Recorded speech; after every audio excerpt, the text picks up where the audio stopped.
amados irmãos que congregam conosco na Assembleia de Deus Manaim e amigos que nos ouvem no dia de hoje. É uma alegria estar com vocês mais uma vez, graça e paz por parte do nosso Senhor Jesus Cristo. Nós tivemos um pequeno probleminha na internet, mas já estamos iniciando a nossa escola bíblica dominical.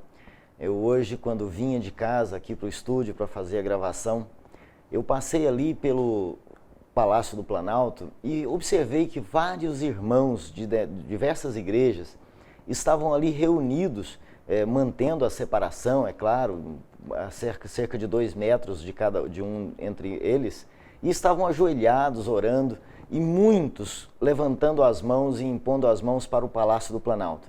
Aquilo me comoveu bastante, irmãos, porque eu vejo que nós somos uma nação que ainda serve ao Senhor Jesus.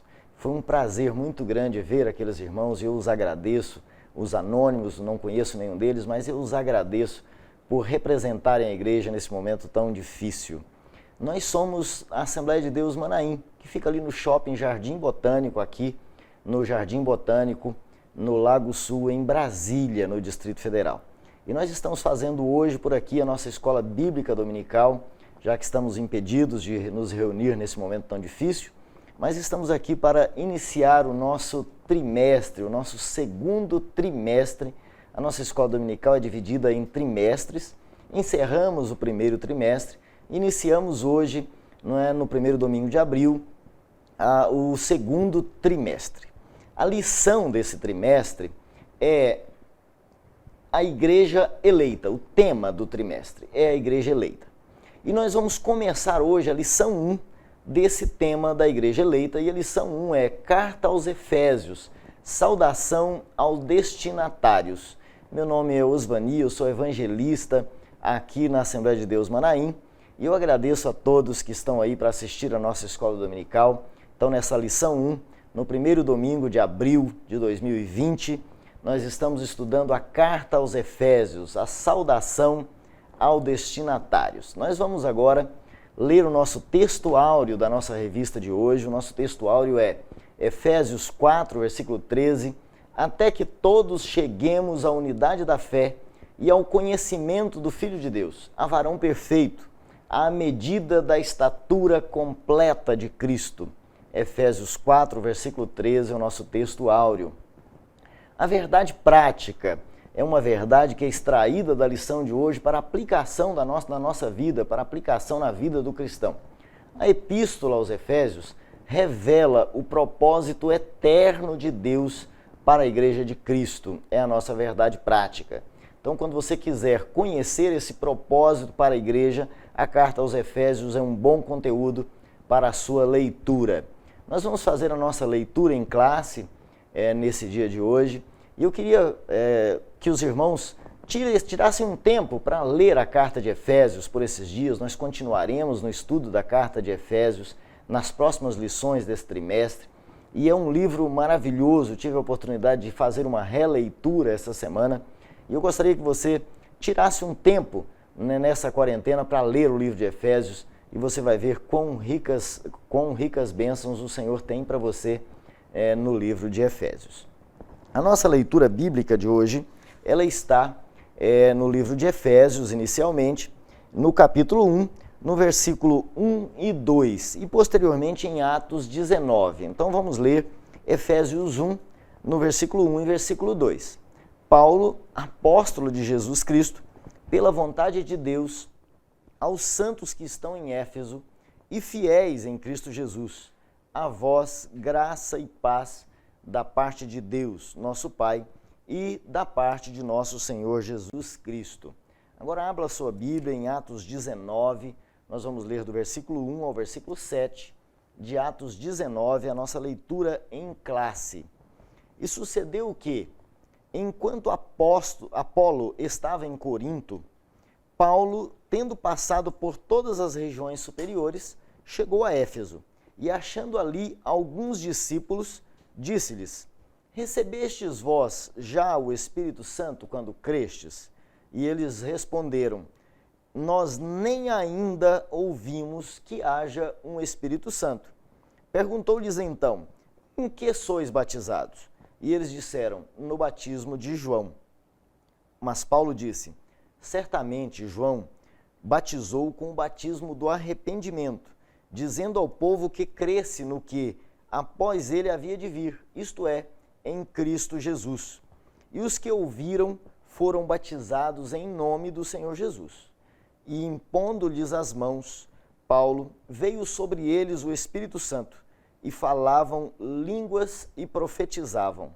Estes eram ao todo uns 12 varões. Essa nossa leitura em classe revela aí um pouco da história da igreja de Éfeso, né, que nós vamos comentar no tema de hoje. Nós vamos perceber que na revista de hoje, o tema central é, em Efésios, Jesus Cristo é a cabeça e a igreja é o seu corpo. Então, o tema central da nossa lição de hoje é perceber isso, que em Éfeso, ou em Efésios, na carta aos Efésios, Jesus Cristo é a cabeça da igreja e a igreja é o corpo de Cristo. A nossa lição de hoje tem por objetivo geral mostrar o propósito divino, não é, que está inserido na epístola aos Efésios. Então nós vamos perceber na carta aos Efésios qual é o propósito, o seu propósito para a igreja de Cristo. Os temas específicos, os objetivos específicos da lição de hoje são, primeiro, demonstrar quem escreveu a carta aos Efésios, falar um pouco sobre o autor da carta aos Efésios. No ponto número 2, nós vamos explanar para quem essa carta foi escrita, a quem ela era dirigida, o destinatário da carta aos Efésios, como era a igreja em Éfeso, né? E em terceiro, nós vamos enfatizar em que contexto essa carta foi escrita. Nós vamos introduzir esse tema dizendo que a carta aos Efésios ela é considerada a rainha das epístolas, ou a coroa das epístolas. Por que ela é assim tratada? Porque ela contém as doutrinas essenciais da Igreja de Cristo. É na carta aos Efésios que nós encontramos elementos mínimos da doutrina de Cristo para a igreja que foi dada claramente por Paulo a uma igreja iniciante. Então ele precisava ser claro, objetivo. E então nessa carta nós temos as doutrinas essenciais da igreja. Por exemplo, a igreja eleita por adoção. Então nós temos aí a doutrina da eleição, né, por adoção.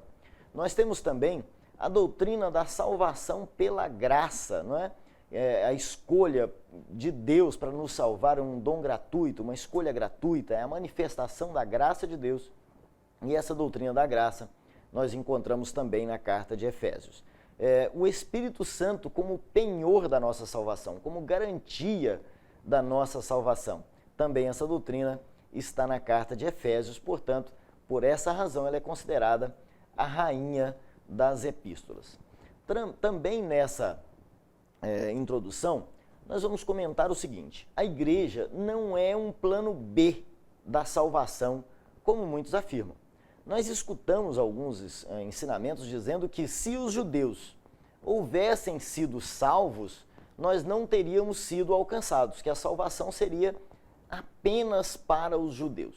Respeito aos amados irmãos que têm esse posicionamento, mas eu não creio que a salvação da igreja, e a carta aos Efésios nos deixa isso bem claro, que a salvação da igreja seja um plano B, não é?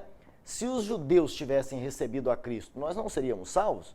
Certamente o seríamos. O que teria acontecido era que os judeus teriam sido a igreja evangelizadora, a igreja que levaria o evangelho aos confins da terra, não é?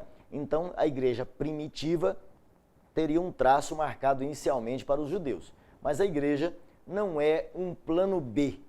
Por que eu afirmo isso? Porque a carta aos Efésios, no capítulo 1, no versículo 4, diz o seguinte: como também nos elegeu nele antes da fundação do mundo, para que fôssemos santos e irrepreensíveis diante dele em caridade, e nos predestinou para a adoção por Jesus Cristo, para si mesmo, segundo o beneplácito de sua vontade. Então nós fomos eleitos desde a fundação do mundo. Com ou sem os judeus, Jesus morreu por nós. E isso já era revelado desde o Gênesis. Então, desde o Gênesis, nós já temos a revelação de que Jesus Cristo seria enviado para morrer por nós como cordeiro na cruz. Então, o nosso plano de salvação já existia desde a fundação do mundo. Não é porque os judeus não o receberam que nós o alcançamos. Os judeus não o receberam e nós já estávamos eleitos para recebê-lo, com ou sem a participação dos judeus nesse plano de Deus.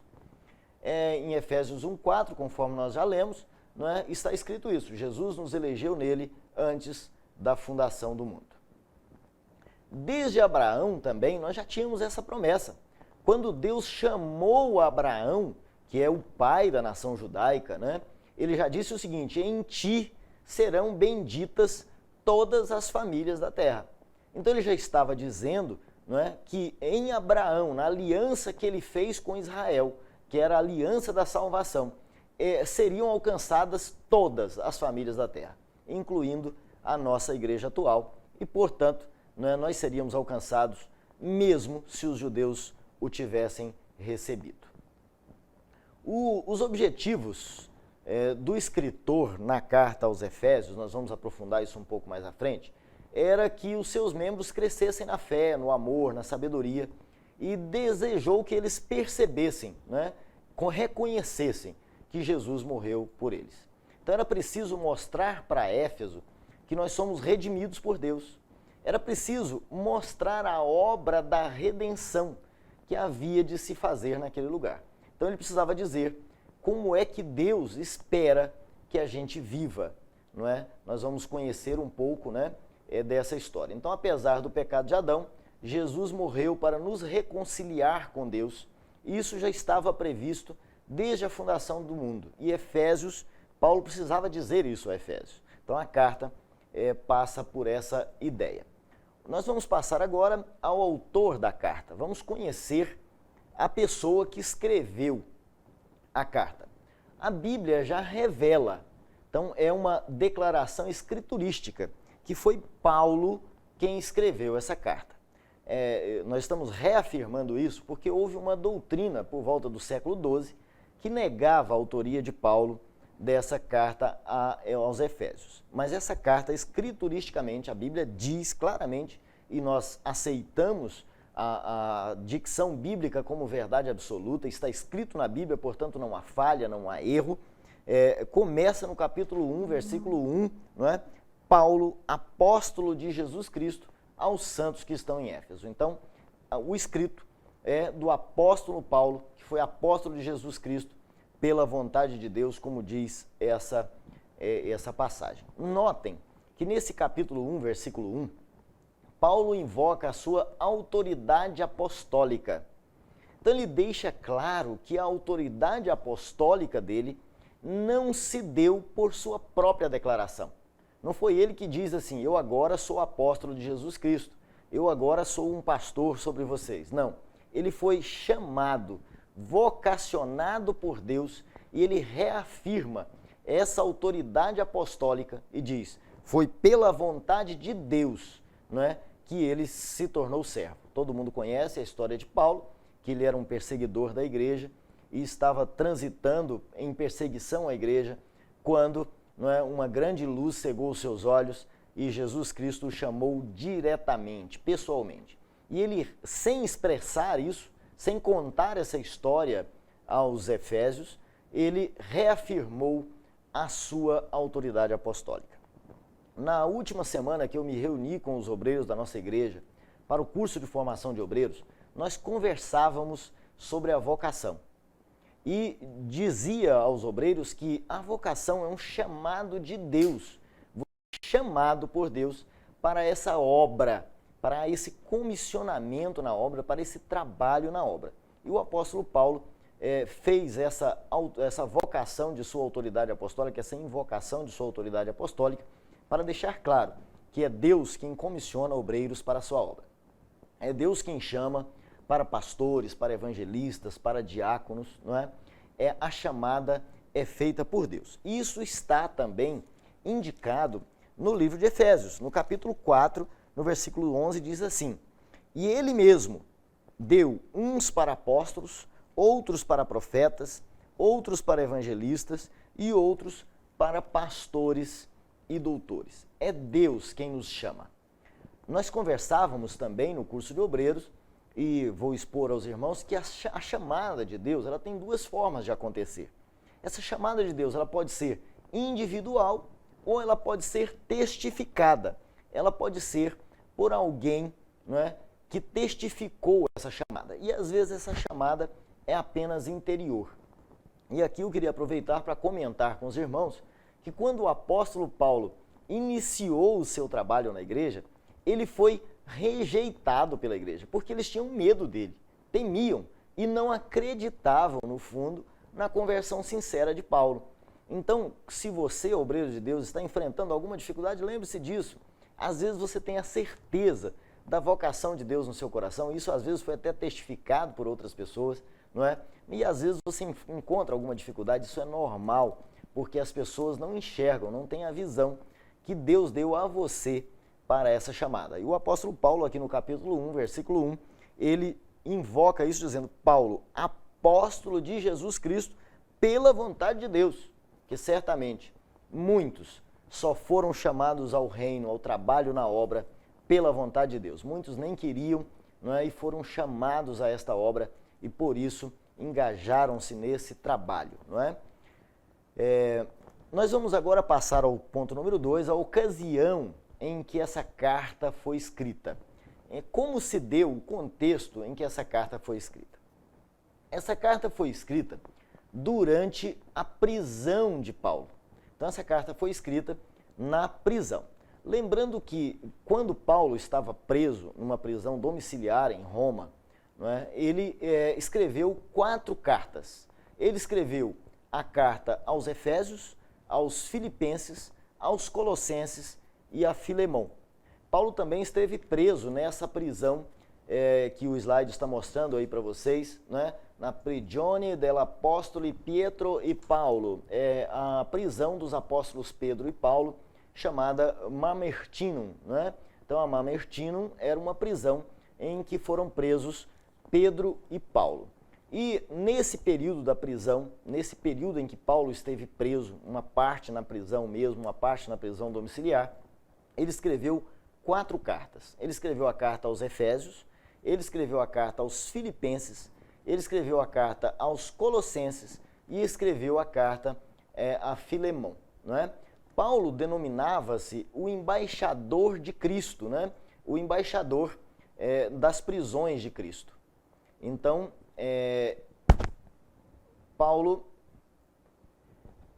o crente em Éfeso, Paulo escreveu para o crente em Éfeso estando ainda preso, não é?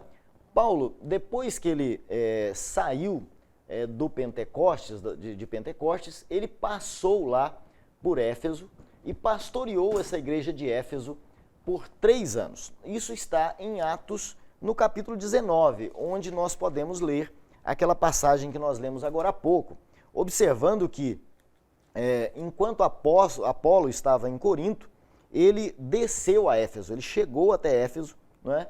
E achou ali alguns discípulos. No versículo 7 está escrito assim: estes eram ao todo 12 varões. Então, quando Paulo chegou a Éfeso, tinha ali apenas 12 varões. Ele foi a pessoa que começou a expandir a igreja em Éfeso. E a partir dessa narrativa do capítulo 19, Paulo conta que ficou ali quase 3 anos evangelizando naquela região, não é? Paulo pastoreou ali por cerca de 3 anos e depois partiu para outros lugares. Então a carta foi escrita muitos anos depois dessa passagem inicial dele ali, não é? Possivelmente, estimando o tempo aí, logo após a ascensão de Cristo, Paulo foi convertido, passou alguns anos estudando. Nós não temos como precisar a data exata dessa primeira passagem de Paulo por ali, mas quando ele escreveu a carta foi já nos anos 60, entre 60 e 62 depois de Cristo. Então a gente estima que alguns anos depois dessa passagem inicial, depois de Paulo ter ensinado essa igreja, feito essa igreja crescer, expandido essa igreja em Éfeso, ele então escreveu uma carta à sua querida igreja em Éfeso. Daí a gente percebe o seguinte, que essa igreja em Éfeso era uma igreja inicial, uma igreja iniciante, uma igreja talvez, não é como a nossa igreja Manaim, uma igreja ainda mamando na fé, né? Ainda bebê, ainda criança. Então, quando Paulo chegou lá, ele encontrou apenas esses 12 varões, esses poucos varões lá, e então ele começou ali a sua igreja. E ele intensificou a pregação do evangelho naquela região, né? E a partir do versículo 12 diz assim, ele entrando na sinagoga, falou ousadamente por cerca de 3 meses dentro da sinagoga, disputando e persuadindo acerca do reino de Deus. Mas como algum deles se endureceram e não obedeceram, falando mal do caminho perante a multidão, retirou-se deles e separou os discípulos, disputando todos os dias na escola de um certo tirano. Então ele estava ali pregando o evangelho, inicialmente na sinagoga dos judeus, e depois, como ele viu que ninguém estava crendo nele, ele pegou os seus discípulos, tirou os seus discípulos do meio da multidão e levou para uma escola de filosofia que havia ali naquela região. Vamos conhecer um pouco sobre a cidade de Éfeso. Como é que era a cidade de Éfeso daquele tempo? A cidade de Éfeso era uma das maiores cidades do Império Romano. Então ali havia cerca de 500 mil habitantes. Eu queria pedir ao irmão Patrick que mostrasse essa imagem para que os irmãos pudessem ver mais ou menos como era a cidade de Éfeso. A cidade de Éfeso era uma das maiores cidades do Império Romano. Tinha lá cerca de 500 mil habitantes nessa cidade de Éfeso. Era uma cidade que congregava tanto judeus, quanto helênicos, quanto romanos. Então era uma cidade de uma população bastante mista naquela região. A cidade de Éfeso era uma cidade muito rica.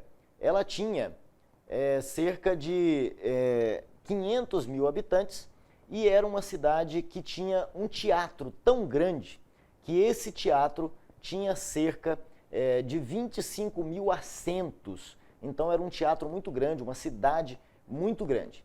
Éfeso era um centro de adoração à deusa Diana, ou Artemis, né? A Ártemis para alguns.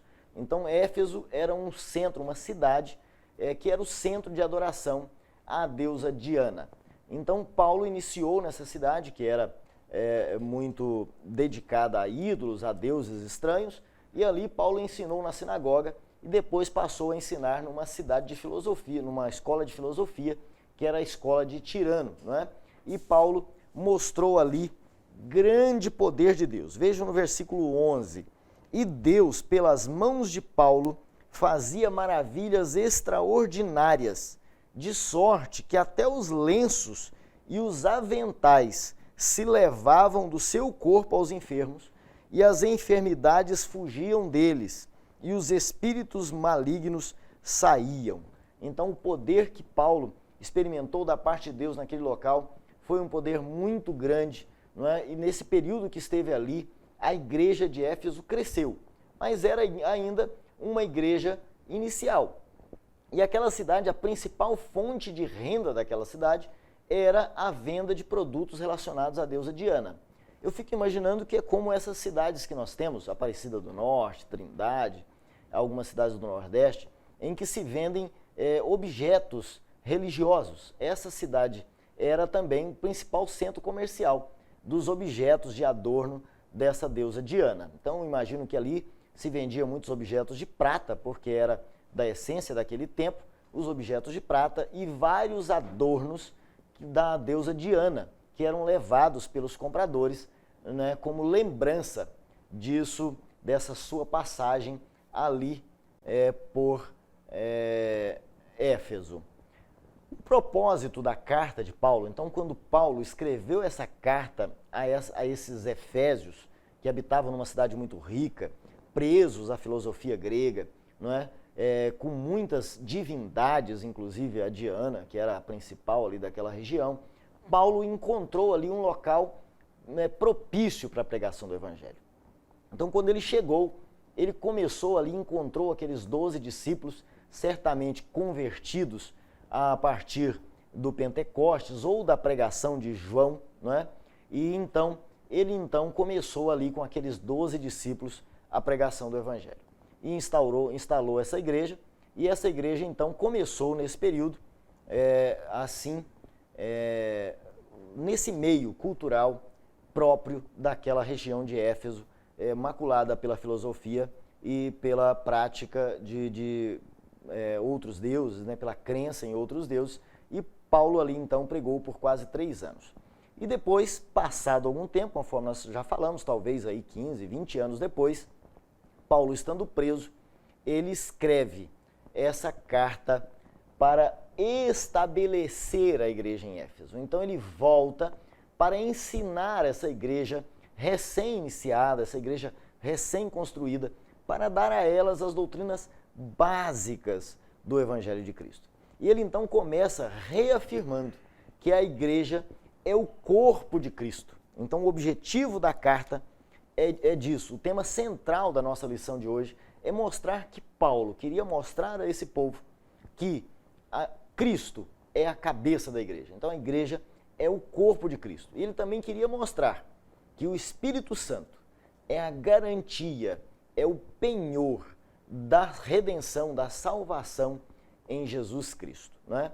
Então nós vamos aqui perceber as reafirmações de Paulo nessa carta de Efésios. Exemplo, em Efésios 4, versículo 4, você pode abrir aí a sua Bíblia, está escrito o seguinte, não é? Procurando guardar a unidade do Espírito pelo vínculo da paz, há um só corpo e um só Espírito, como também fostes chamados em uma só esperança da vossa vocação, não é?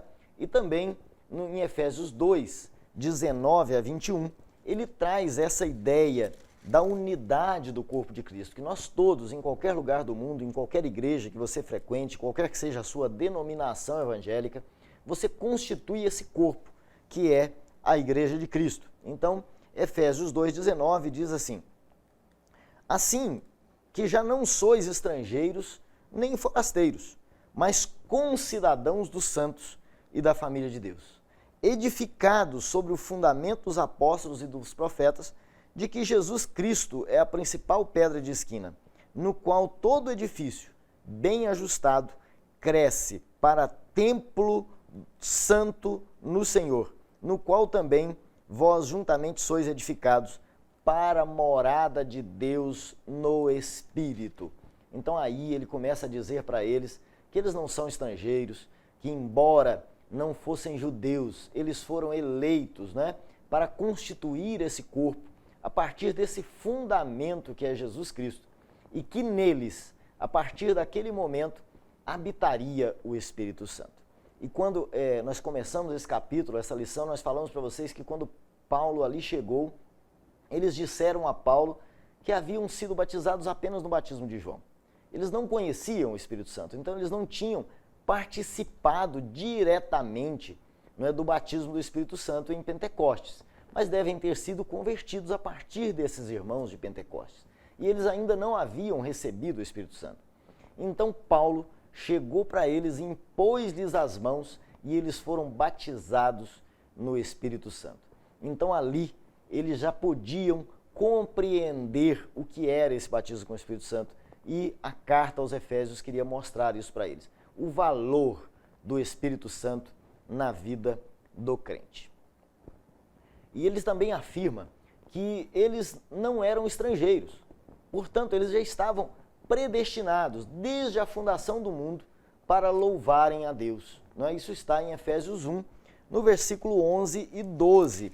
Ele então começa a dizer para eles o seguinte, olha, neles digo, em quem também fomos feitos herança, havendo sido predestinados, conforme o propósito daquele que faz todas as coisas, segundo o conselho da sua vontade, com o fim de sermos, para louvor da sua glória, nós, os que primeiro esperamos em Cristo. Então ele diz, olha, vocês foram escolhidos desde a fundação do mundo para louvor de sua glória, né? E ele também diz, ele passa a ensinar nessa carta, o objetivo dessa carta não é tratar um problema específico. Muitas cartas, como a de Coríntios, por exemplo, visava tratar problemas específicos das igrejas. Essa não.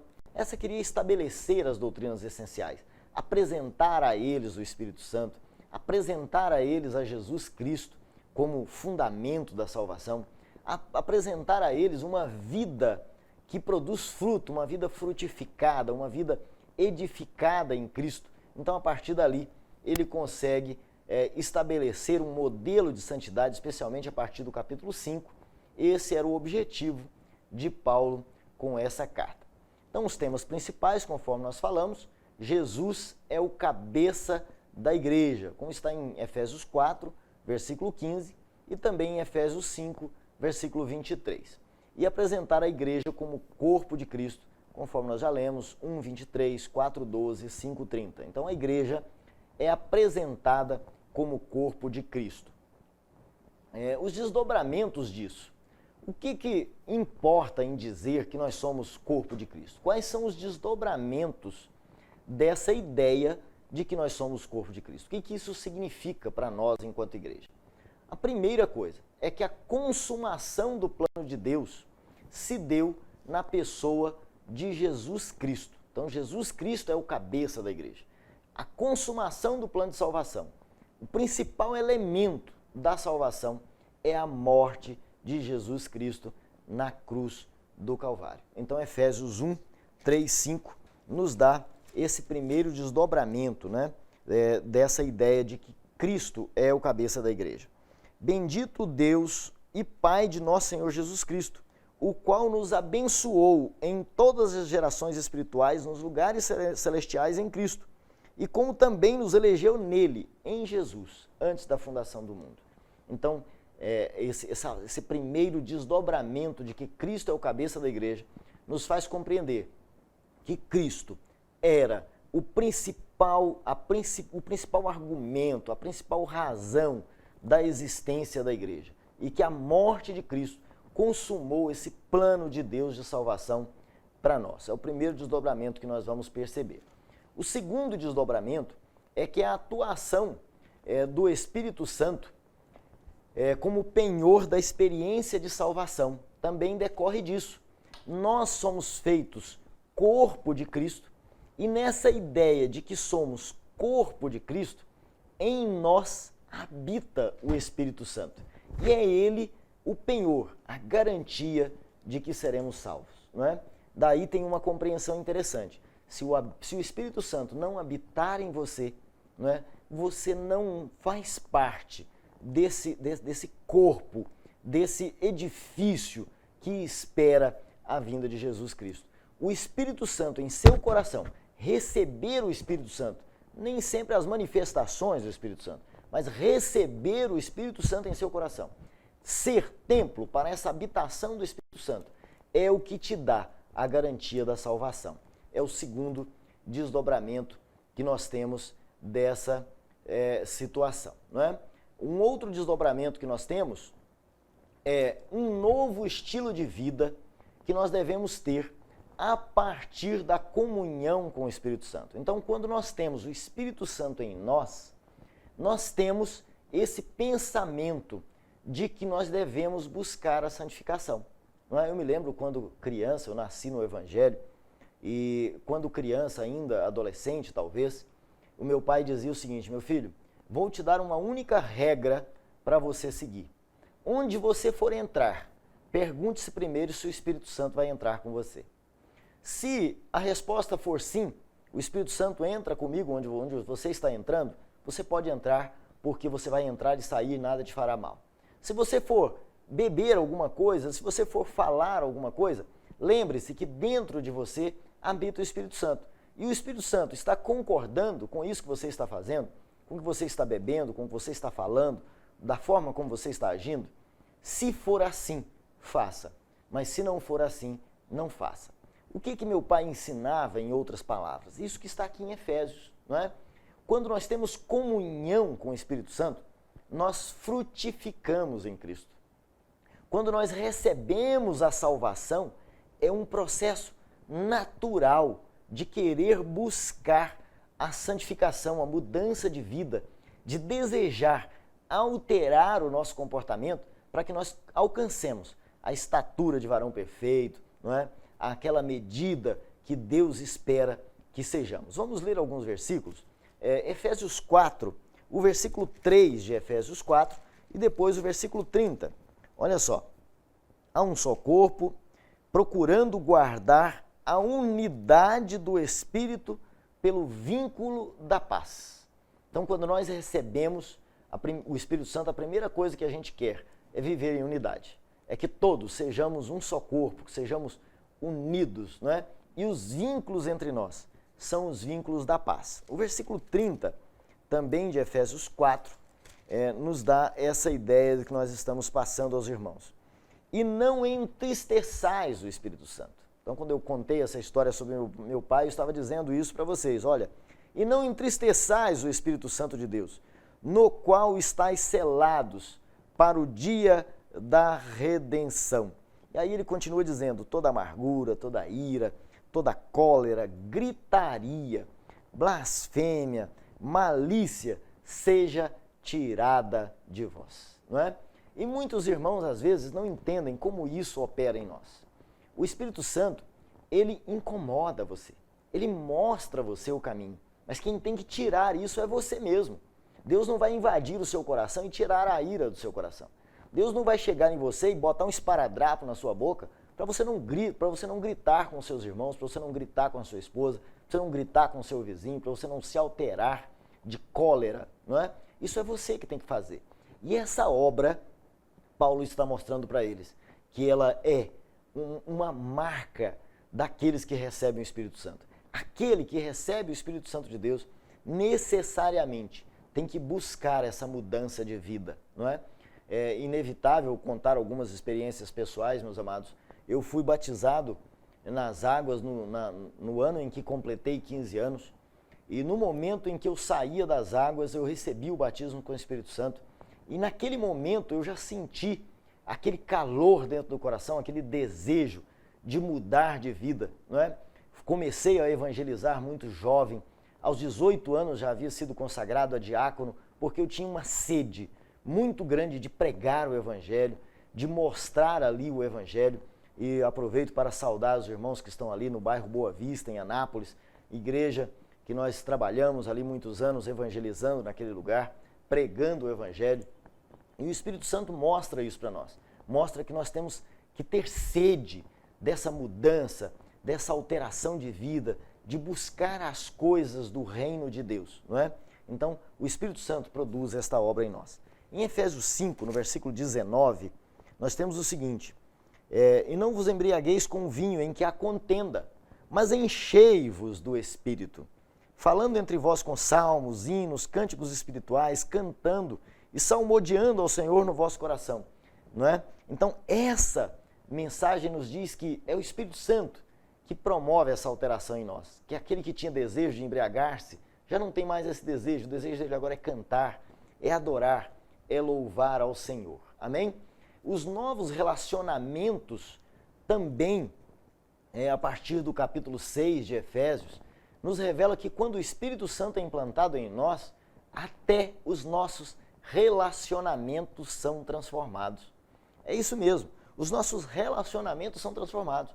Os relacionamentos entre irmãos passam a ter entre nós um vínculo da paz e não de discórdia, de guerra, de ciúme, de inveja. Nós passamos a ter unidade no Espírito Santo. E o capítulo 6 começa o seguinte, olha, vós filhos, sede obedientes aos vossos pais no Senhor, porque isso é justo. Então ele está mostrando que o Espírito Santo recebido em nós produz uma transformação nos nossos relacionamentos. Ele diz para o filho, filho, honra teu pai e tua mãe, não é? Vós, pais, não irriteis os vossos filhos, não provoqueis a ira em vossos filhos, mas criai-os na doutrina do Senhor, não é? Eles ensinando, Paulo ensinando aquela igreja recém-instalada, que eles deviam educar os seus filhos nos caminhos do Senhor. Vós, servos, obedecei a vosso Senhor, segundo a carne, com temor e tremor, e sinceridade no nosso coração, não servindo apenas à vista, não é? E servindo de boa vontade. Então ele começa a dizer, senhores, vocês que têm empregados, vocês que têm servos, que têm escravos, fazei a mesma coisa, não é? Cuidai deles, deixando as ameaças. Então olha só, aquele que ameaçava de chicotear, ameaçava de pôr à venda no mercado naquele tempo, e hoje ameaçava de demissão, ameaçava de uma punição, não faça mais como ameaças, sabendo que o Senhor deles e vosso está no céu, e que para com ele não há acepção de pessoas, que todos nós servimos a um só Senhor, tenha consciência disso. Então até os relacionamentos no trabalho são modificados.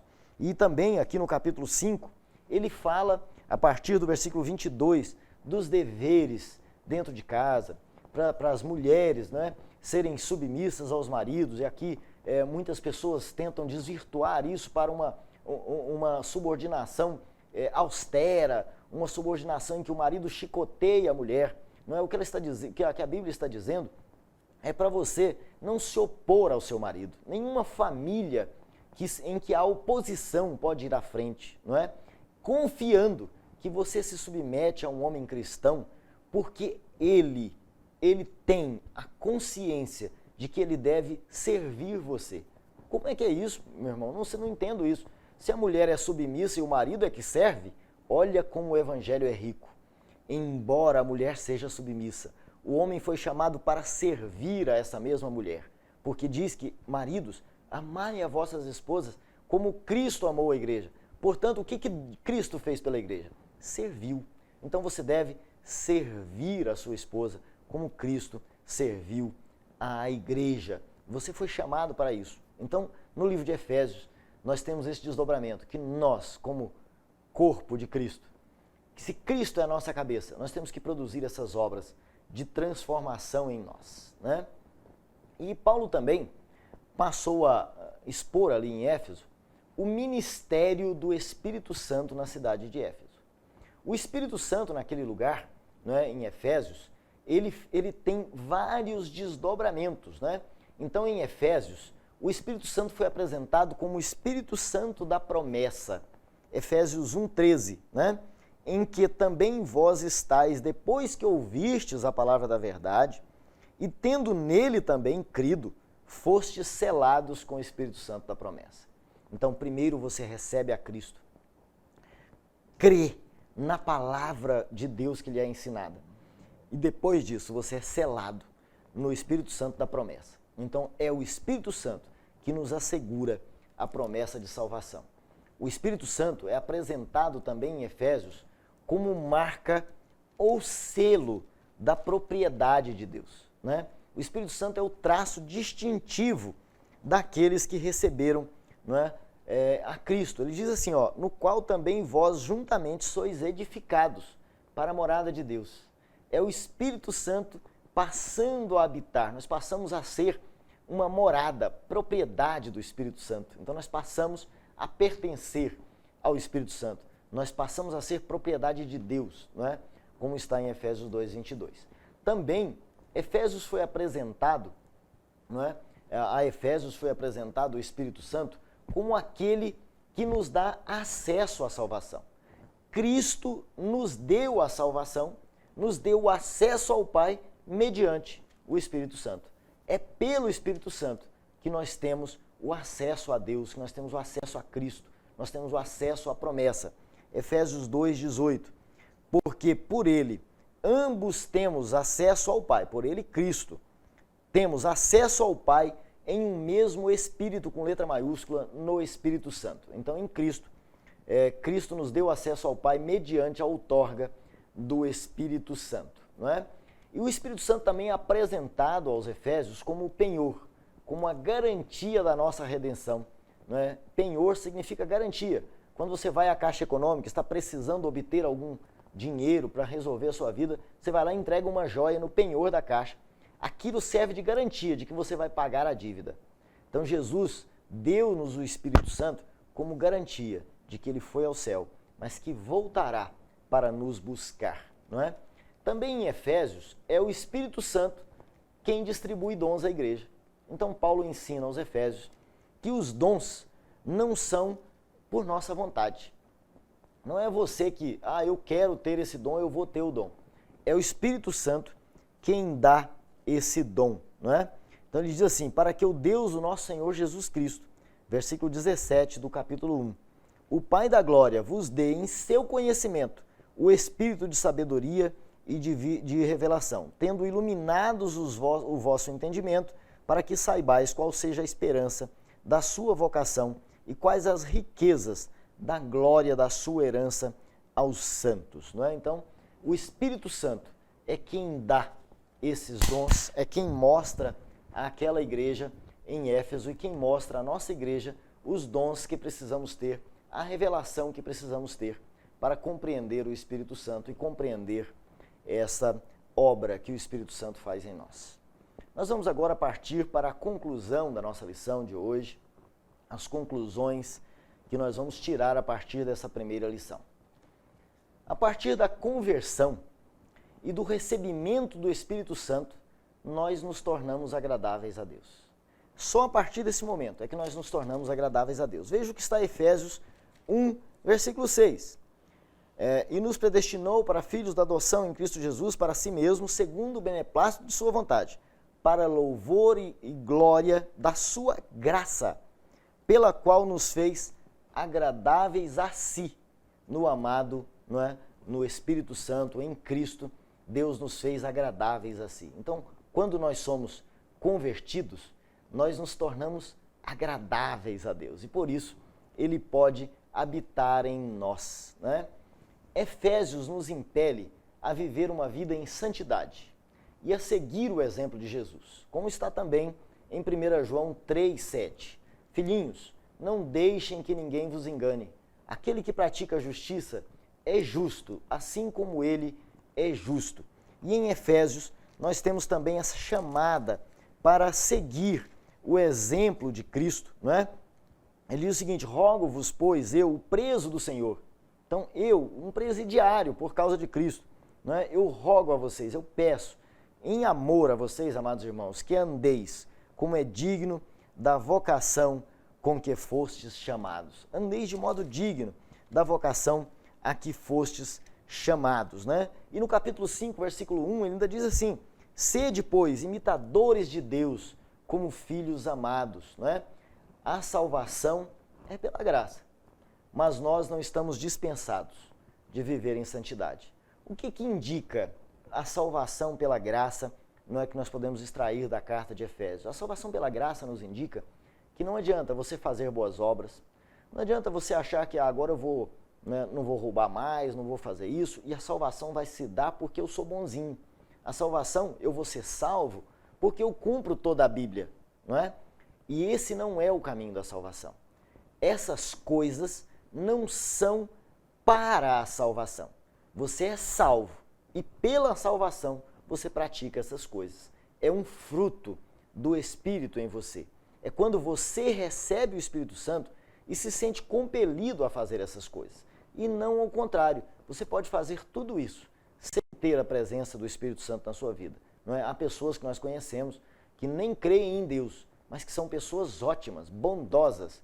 Isso indica que elas serão salvas? À luz da Escritura, não. A salvação se dá pela graça, não é? E isso se opera pela fé em Cristo Jesus. Primeiro, nós cremos na palavra, aceitamos a Cristo, recebemos o Espírito Santo em nós e a partir daí nós frutificamos. E esse conjunto nos leva à salvação, porque nós não estamos dispensados de viver, não é, em santidade. O cristão, ele deve ser posicionalmente santo. O que quer dizer isso? Que a santidade deve ser a nossa posição diária. Todos os dias você deve buscar ser santo. Há muita gente que fala assim: eu tenho raiva desses crentes que falam que são santos. De fato, muitos de nós não somos santos. Nós temos erros, todos nós temos erros, todos nós pecamos, todos nós cometemos erros. Mas qual é a nossa posição? A nossa posição é uma posição de sermos santos. Uma posição de buscarmos a santidade. Então, primeiro nós acreditamos, nós cremos fielmente que Jesus Cristo é o autor da nossa salvação pela sua morte. Que a garantia de sua volta é o Espírito Santo que é colocado em nós. E com isso, nós buscamos alcançar a graça da salvação em Cristo Jesus. Embora ainda em processo de santificação. A santificação é um degrau que se conquista a cada dia. Você para no fim do dia e diz assim: Ah, Senhor, hoje eu me irritei. Hoje eu gritei com a minha esposa, hoje eu gritei com o meu vizinho. Hoje eu menti, uma mentira leve, mas eu menti. Hoje eu furtei um objeto, hoje eu enganei alguém, eu prejudiquei alguém. E no fim do dia se ajoelha, faz uma reflexão sobre esse pecado e diz: Senhor, me dá graça para que amanhã eu possa ser um pouco melhor do que eu fui hoje. No dia seguinte, faça o mesmo propósito. E um dia, nesse processo, você vai chegando próximo a ser imitador de Cristo. Vai chegando próximo, né, desse exemplo que Efésios nos dá de sermos um exemplo de Cristo. Então nós queremos ser um novo homem em Cristo. Ainda, não é, que seja visto como santo, e realmente o é, terá de submeter-se a um longo e disciplinado processo de santificação. Para santificar-se, exige disciplina, exige reflexão, exige olhar no espelho espiritual, no espelho das suas ações, e a cada dia se tornar um pouco melhor. Nós somos santos em Cristo e na carne nós estamos buscando continuamente essa santificação, até que venhamos a alcançar a estatura do Filho de Deus, até que possamos dizer: sou imitador de Cristo, como Paulo disse. Paulo diz: ó, sede meus imitadores como eu sou de Cristo. Já se imaginou num padrão desse? De confiança tal, não é, de uma contínua reflexão nas suas atitudes, que te leve a dizer: agora você pode seguir o meu exemplo, porque eu sigo o exemplo de Cristo. Não é? É esse o desejo, até que todos nós alcancemos isso. Não é? O objetivo da carta aos Efésios é mostrar para você que nós podemos alcançar isso, todos nós alcançarmos isso que Paulo alcançou, até que todos alcancemos a unidade da fé, né, que é o nosso texto áureo de hoje, até que todos alcancemos a unidade da fé e o conhecimento do Filho de Deus, e cheguemos à maturidade espiritual, e cheguemos à plena consciência de que nós estamos na medida da plenitude de Cristo, como está escrito em Efésios 4:13. Quando você olhar no espelho e perceber que você reflete a Cristo, então você alcançou esse processo. Então, fazendo uma pequena revisão da aula de hoje para você memorizar. A carta aos Efésios foi escrita pelo apóstolo Paulo, que afirmou a sua vocação apostólica em Cristo Jesus, o seu chamado perante aquela igreja que estava iniciando. Essa carta foi escrita num contexto em que Paulo estava preso, por volta do ano 60 a 62. Escreveu essa carta aos Efésios. A cidade de Efésios, ela conheceu vários pregadores, como Apolo, não é? Como Paulo, como Áquila, não é? Conheceram diversos, Priscila e Áquila, diversos. No livro de Cirineu, na igreja antiga, no ano 200, no século II, ele disse que João teria sido pastor naquela igreja. Timóteo, não é? Olha que bênção aquela igreja experimentou. Era uma igreja iniciante e recebeu essa carta de Paulo para reafirmar as doutrinas básicas do Evangelho. Então a carta foi escrita para Éfeso, não é? Nesse contexto, preso Paulo, e Paulo tendo já passado por lá. E o objetivo era reafirmar a posição da igreja diante de Deus, reafirmar que Jesus Cristo é a cabeça e que nós somos corpo dessa igreja de Cristo. Amém? Irmãos, se vocês quiserem participar da nossa escola bíblica dominical, mandando suas dúvidas, pode mandar as suas dúvidas no YouTube ou no grupo da igreja. Nós vamos compilar essas dúvidas, nós vamos colocar essas dúvidas no site para a gente responder para vocês, tá bem? Nós vamos catalogar e logo depois responderemos. No momento não foi possível fazer isso, mas responderemos a todas as suas perguntas. E se você quiser também fazer sua participação, fazer sua colocação, pode fazê-lo no grupo da igreja ou direto no vídeo do YouTube, que a gente vai catalogar todas elas para que a gente possa ter esse conhecimento. Amém?